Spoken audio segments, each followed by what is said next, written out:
In this video, I'm going to show you how to copy photos from other sources to Canva. Let's open the Canva app. In the design section, you can see various sizes for your design. You can custom size your design as well. But for this example, I will pick the presentation size because it will make your design size almost perfect for every display. As you all know, if we need a picture from Canva, we go to the Elements section. But what if we need to bring a picture from somewhere else? To see this, let's minimize the Canva app and launch Google Chrome.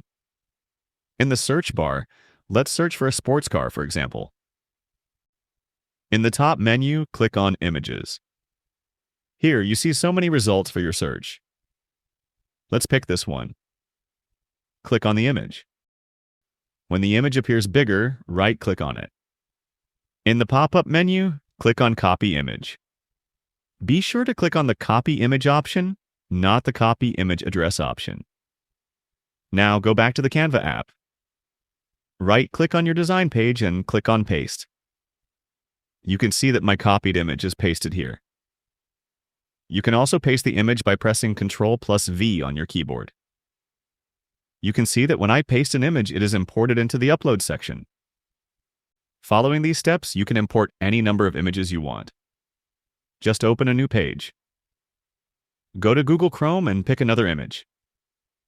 Copy the image and paste it on the page. If you need the image as a background, right-click on the image. Click on Set Image as Background. The image is now set as the background of the page. Now, what if you need to copy an image from your computer? Add another page and minimize the Canva app.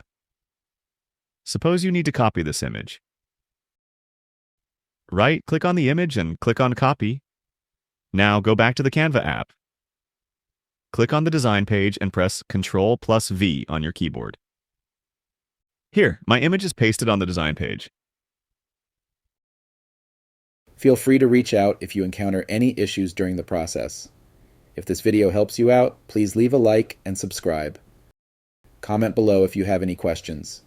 If you need further assistance, consider hiring a professional using the link in this video below.